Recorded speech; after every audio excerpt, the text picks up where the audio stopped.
Hello friends, how are you all? I'm Valya and today I'm going to discuss a very important part of the previous questions, July 2018 education subject. So in the previous sessions, we have completed 90 questions and today I'm going to start from the question number 91, which is very, very important because it belongs to the inclusive education.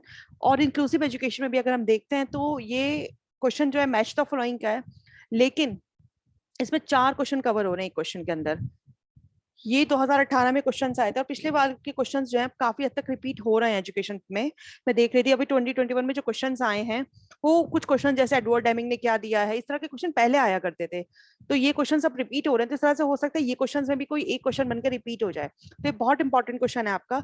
Cerebral palsy, congenital cytomegalovirus, dyslexia, nystagmus, इनके बारे में आपके पास एक general knowledge होनी चाहिए, तो फिर आप इजिली इनको मैच कर सकते हैं। तो जो हमारा सेरिब्रल पाल्सी है, ये हमारा कहीं ना कहीं ब्रेन से रिलेट करता है और इसमें प्रॉब्लम क्या आती है, बच्चे के मूवमेंट में प्रॉब्लम आती है, मूवमेंट डिसऑर्डर होता है, वो चल नहीं पाता। बहुत कम उम्र से बच्चों को फिजियोथेरेपी करानी पड़ती है। बच्चों को सबसे पहली प्रॉब्लम आती है बैठने में। तो इनके साथ क्या होता है, पुअर कोऑर्डिनेशन होता है, मसल्स जो होती है वो स्टिफ होती हैं जिसकी वजह से बच्चा मूव नहीं कर पाता अच्छे से। तो उसकी फिजियोथेरेपी करानी पड़ती है, उसकी वीक मसल्स होती हैं, उनको स्ट्रांग बनाने के लिए उसको अच्छी डाइट देनी पड़ती है। तो सेरिब्रल पाल्सी में इस तरह की प्रॉब्लम हमें मोस्टली देखने के लिए मिलती है।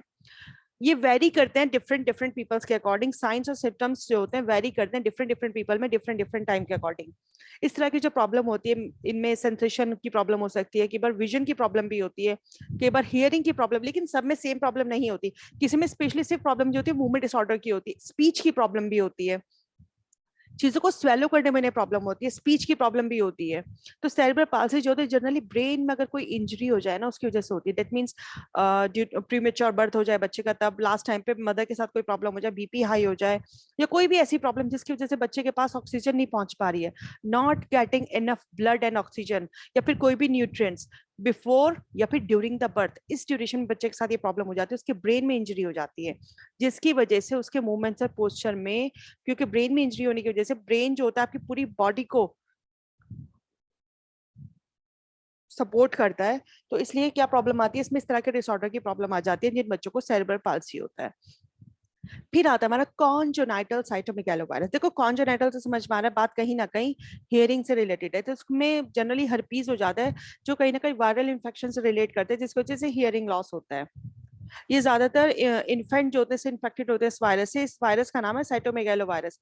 Before birth, that mean during the pregnancy, अक्सर कई बार प्रेजेंट बर्थ के टाइम पे भी ये प्रॉब्लम बच्चों के साथ हो जाती है। तो इस वजह से क्या होता है, या तो अगर during before pregnant sorry before birth वाली कंडीशन अगर हम देखते हैं ड्यूरिंग द प्रेगनेंसी, तो कभी कभी क्या होता है प्रेगनेंसी लॉस हो जाता है, बच्चे का अनबॉर्न बेबी की डेथ हो जाती है अगर वायरस बहुत ज्यादा है।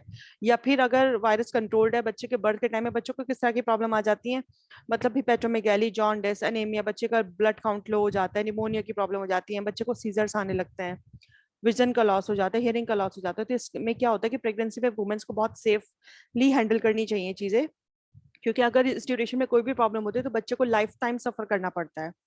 डिसलेक्सिया, हम जानते हैं डिसलेक्सिया एक बहुत कॉमन, एक बहुत नोन वर्ड है। हम जानते हैं कि लर्निंग डिसेबिलिटी है। दैट मीन्स कि बच्चे को लर्निंग में, बच्चे को रीडिंग में प्रॉब्लम होगी, जब रीडिंग में प्रॉब्लम होगी बच्चा देख नहीं पाएगा तो वो समझ भी नहीं पाएगा, लर्न भी नहीं कर पाएगा। स्पीच में प्रॉब्लम है, साउंड्स में प्रॉब्लम होती है, मैनिपुलेट नहीं कर पाता, आइडेंटिफाई नहीं कर पाता, लर्निंग में प्रॉब्लम होती है। इसको डिसेबिलिटी कहा जाता है, डिसलेक्सिया को, डिफिकल्टी रीडिंग, उसे वर्ड से सही से समझ में नहीं आते, वर्ड सही से दिखाई नहीं देते, समझ नहीं पाता, इसलिए उसको रीडिंग में प्रॉब्लम होती है। तो उसकी वजह से क्या होता है, साउंड्स में भी वो आइडेंटिफाई नहीं कर पाता, च की, थ की, किस चीज की आवाज निकल रही है, इसी वजह से उसको लर्निंग में प्रॉब्लम आती है। फिर आता है हमारा निस्टैग्मस। जनरली डिसलेक्सिक पर्सन जो होते हैं प्रॉब्लम्स होती है reading words and the letter, ये हमने अभी पढ़ा है। या फिर ये बहुत डिले रीडिंग करते हैं, मतलब एक एज के बाद होती है इनमें रीडिंग। निस्टैग्मस एक कंडीशन है जिसके अंदर involuntary eye movement, that means dancing eyes जिसे हम कह सकते हैं। डांसिंग आईज की मतलब साइड टू साइड कर रही हैं, ऐसे गोल गोल आंखें घूम रही हैं, उसमें क्या होता है ब्लर्ड विजन होता है। जाहिर है जिसकी आंखें घूमती रहेंगी वो एकदम फोकस नहीं हो पाएगा, तो वो किसी चीज को ढंग से देख भी नहीं पाएगा। तो इस तरह की प्रॉब्लम होती है। इसका जो एक इंपॉर्टेंट कैरेक्टरिस्टिक ये होता है involuntary movement of eyes which makes it difficult to focus on objects and causing dizziness, जिसकी वजह से क्या होता है बच्चे के अंदर डिजीनेस होता है। तो इसके अकॉर्डिंग हम बहुत इजीली लगा सकते हैं इसका आंसर। अगर हम बात करते हैं सेरिब्रल पाल्सी की, सेरिब्रल पाल्सी आता है हमारे जिसके अंदर बच्चे के साथ मूवमेंट्स में प्रॉब्लम आती है, मूवमेंट्स में प्रॉब्लम आती है, so disorder related to the movements and the posture. फिर आता है हमारा कॉन्जेनाइटल साइटोमेगालोवायरस, जिस जो बिलोंग करता है हमारा किस चीज से रिलेट करता है, हियरिंग लॉस से, जिसमें हम देखते हैं हर्पीस का इन्फेक्शन हो जाता है, जो वायरल इन्फेक्शन होता है, जिसकी वजह से क्या होता है बच्चे को हियरिंग लॉस होता है। साइटोमेगालोवायरस एक वायरस है। Dyslexia, reading words, problems related to reading words and words. देखो डिसलेक्सिया बहुत इजी था, लगाना आसान था, लेकिन इन्होंने सारे के सारे ऑप्शन में वन दे दिया था, तो आपको पता होना चाहिए प्रॉपर्ली ताकि आप अच्छे से आइडेंटिफाई कर पाए। निस्टैगमस, निस्टैगमस क्या होता है, जिसके अंदर डांसिंग आईज होती है, इनवॉलंटरी मूवमेंट, अपने आप मूव कर रही है आईज, तो ये हो जाएगा हमारा सेकंड। आई विश कि आपको अच्छे से क्लियर हो गया हो। सेकंड क्वेश्चन ये अपने आप में बहुत इंपॉर्टेंट है, इसके अंदर भी इसी तरह से 4 टर्मिनोलॉजीज दी हुई है, अगर हम इनके बारे में अच्छे से पढ़ लेंगे तो हमें इनका आंसर लगाना बहुत आसान हो जाएगा, हमें एक नॉलेज होनी चाहिए। अब देखो क्वेश्चन था क्या, related to refractive disorders, retina and optical nerve problem, set 1 जो था। अब रिफ्रैक्टिव डिसऑर्डर्स क्या होते हैं, रेटिनल ऑप्टिकल, रेटिनल का मतलब रेटाइना, रेटिना सॉरी रेटिना से रिलेटेड, आंखों से रिलेटेड प्रॉब्लम की बात है, ठीक है। अब सेट 2 क्या प्रोवाइड कर रहा है हमें, उसका डिस्क्रिप्शन दिया हुआ है, तो इसलिए आपको पता होना चाहिए रिफ्रैक्टिव डिसऑर्डर्स कौन से होते हैं। ये मोस्टली कॉमन टाइप के डिसऑर्डर होते हैं, जैसे मायोपिया, हाइपरोपिया, दैट मींस पास की आंखें कमजोर, दूर की आंखें कमजोर, या एस्टिग्मेटिज्म के लोग भी होते हैं जिनके साथ रेटिना से रिलेटेड जो भी प्रॉब्लम्स होती हैं, रिफ्रैक्टिव डिसऑर्डर्स उनको बोलते हैं।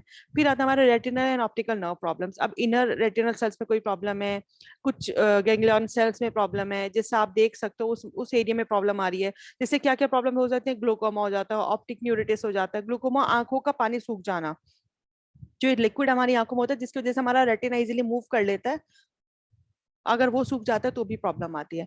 अब फर्स्ट डिजीज हम पढ़ते हैं जिसे कहते हैं हम एस्टिग्मेटिज्म। एस्टिग्मेटिज्म क्या होता है, ये आपका अनइवन कर्व होता है कॉर्निया का, लेंस का हमारी, जिसकी वजह से क्या होता है ब्लर्ड विजन होता है, आदमी सही से देख नहीं पाता, डिस्टेंस की चीज आप सही से देख नहीं सकते। ग्लूकोमा, ग्लूकोमा क्या होता है, जिसकी वजह से आंखों का पानी सूख जाना, जब आंखों का पानी जो होता है वो सूख जाता है तो फिर क्या होता है, ज्यादातर ये एज 60 एज के बाद होते हैं, जिसकी वजह से क्या होता है ब्लाइंडनेस आनी शुरू हो जाती है आंखों में। हाइपरोपिया, हाइपरोपिया आपको दूर का नजर नहीं आ रहा, जिसकी वजह से क्या हो जाएगा आपका फार साइटेडनेस, आपको कॉर्निया का फेलियर हो जाता है कहते हैं, जिसकी वजह से ये प्रॉब्लम होती है, कॉर्निया जो होता है फेल हो जाता है, तब हाइपरोपिया की प्रॉब्लम होती है। फिर आता है हमारा रेटिनाइटिस पिगमेंटोसा। रेटिनाइटिस आप बहुत इजीली समझ सकते हैं, डिजनरेशन ऑफ रेटिना, जब आपका रेटिना जो का डिजनरेट हो जाएगा दैट मींस आपको देखने में प्रॉब्लम आएगी। इसको हेरिडिटरी डिसऑर्डर बोलते हैं, जनरली ये प्रॉब्लम जो होती है जेनेटिक होती है, जिसकी वजह से आदमी देख नहीं सकता, there is a loss of vision, तो causes degeneration of the retina. तो अब हम देख सकते हैं एस्टिग्मेटिज्म क्या आता, एस्टिग्मेटिज्म था blurred vision, uneven curve cornea का, लेंस ऑफ आई का, ये हो जाएगा हमारा फिर आता है हमारा ग्लूकोमा, जिसकी वजह से आंखों का पानी सूखना, it occurs when the flow of fluids in the eye is restricted, ठीक है। फिर आता है हमारा हाइपरोपिया। अब हाइपरोपिया क्या है हमारा, फार साइटेडनेस, फेलियर ऑफ कॉर्निया, जिसकी वजह से ये होता है। Retinitis pigmentosa, degeneration of retina, ये बहुत इजीली आप लगा सकते हैं अगर आपने अच्छे से पढ़ लिया है तो। ये सारे इंक्लूसिव एजुकेशन में डिजीजेस से रिलेटेड क्वेश्चन थे। तो अब आता हमारा मॉर्फेन सिंड्रोम। मॉर्फेन सिंड्रोम क्या होता है, मॉर्फेन सिंड्रोम एक जेनेटिक डिसऑर्डर होता है, जिसमें क्या होता है जो आपकी स्पाइन होती है ना वो कर्व हो जाती है, जिसकी वजह से क्या प्रॉब्लम्स हमें देखने के लिए मिलती है। एक रेयर जेनेटिक डिसऑर्डर है जो अफेक्ट करता है आपकी स्केलेटन को, लंग्स को, आईज को, हार्ट को, ब्लड वेसल्स को। इसमें क्या होता है फाइब्रिन बॉडी जो होती है, फाइब्रिन 1 कैसे बनाना है वो नहीं बना पाती, जिसकी वजह से अगर पेरेंट इफेक्टेड है तो बच्चा इफेक्टेड हो जाता है, जिसकी वजह से गलत जीन्स म्यूटेट हो जाते हैं। तो मॉर्फेन सिंड्रोम क्या होता है, इसकी वजह से क्या होता है आपकी जो स्पाइन होती है वो कर्व हो जाती है, स्ट्रेट नहीं रहती, जिससे आपकी जो बॉडी, आपकी जो चेस्ट है वो एबनॉर्मली शेप की हो जाती है, आपकी आर्म्स लॉन्ग हो जाएंगी, लेग्स बड़ी हो जाएंगी, फ्लेक्सिबल जॉइंट्स जो होंगे वो डिफरेंट हो जाएंगे, थोड़ा सा फीट एकदम फ्लैट हो जाएंगे आपके। इस तरह के जो लोग होते हैं उनकी जो पर्सनैलिटी होती है वो लंबे तो होते हैं लेकिन बहुत थिनर स्टेचर होता है उनका, क्योंकि उनका स्केलेटन अफेक्ट कर चुका होता है, curvature of the spine, spine जो होती है वो कर्व हो जाती है, स्पाइन स्ट्रेट होनी चाहिए, सॉरी स्ट्रेट होनी चाहिए लेकिन वो कर्व हो जाती है, जिसकी वजह से उनका पूरा पोस्चर चेंज हो जाता है।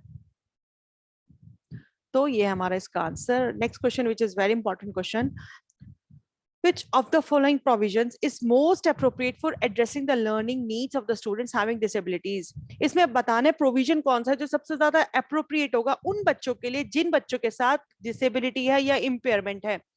कौन सा होगा? Individualised transition programme, pre school programme for the children, individualised education programme या फिर free and appropriate education.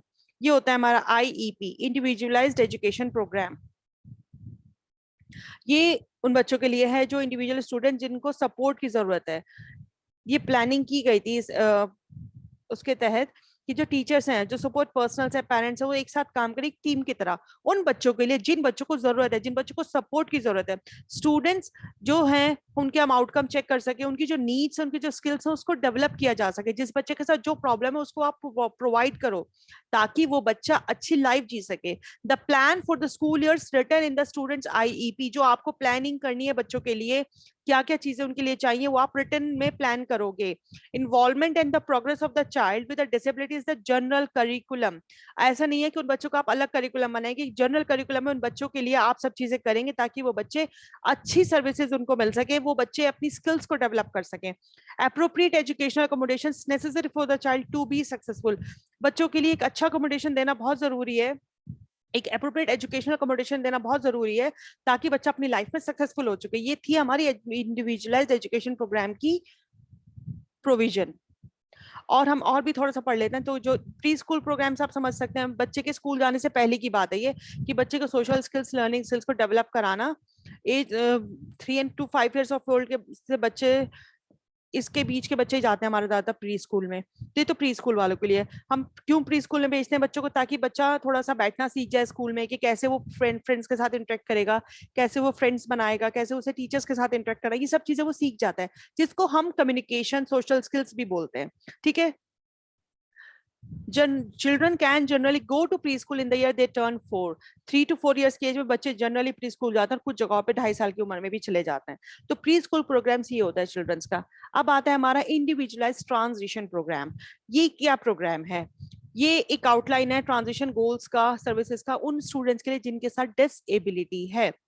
One is a plan including educational goals for a child with disabilities to achieve independent adult life after leaving school. ताकि जब बच्चा school से निकले तो उसके पास ये सब स्किल्स हो कि वो अपनी लाइफ को अच्छे से जी पाए. आईटीपी क्या होता है? कि एक गाइड होता है स्टूडेंट्स के लिए, उन स्टूडेंट्स के लिए जिनका डिसेबिलिटी है.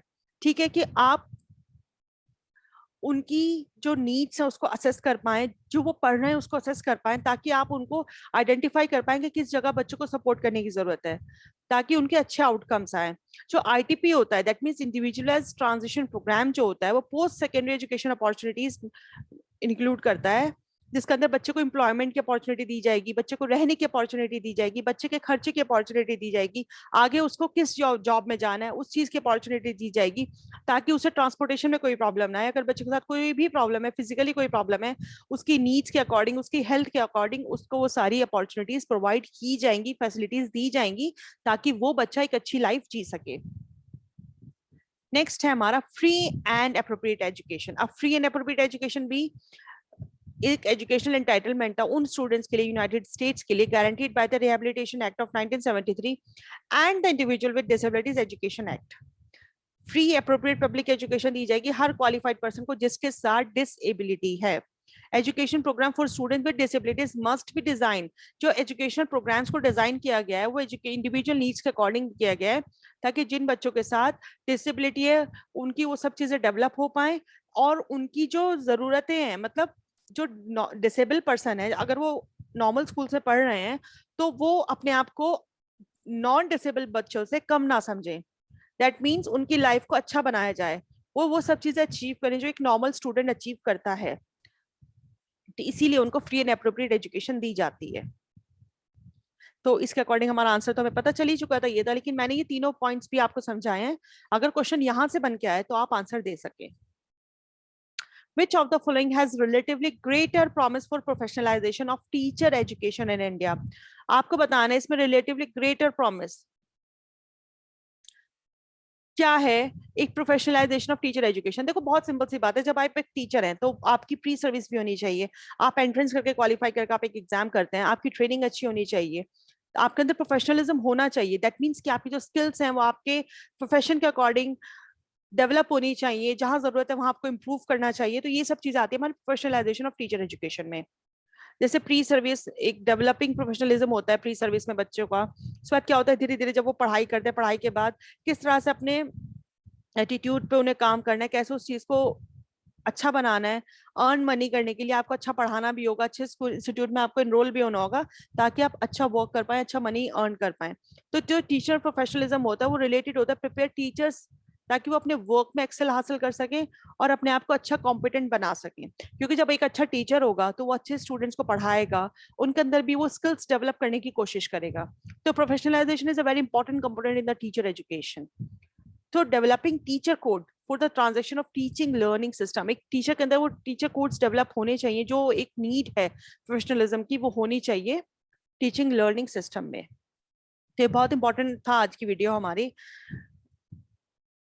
और आई विश के पास पसंद आए आपको, और please like share and subscribe जरूर करिएगा, क्योंकि एग्जाम आपका 8 जुलाई से स्टार्ट हो रहे हैं, तो पता नहीं एजुकेशन का कब होगा, but this is very important कि आप ध्यान से पढ़ें। Best of luck for your exam. Thank you for attention, stay blessed and enjoy learning, and see you soon with the next video.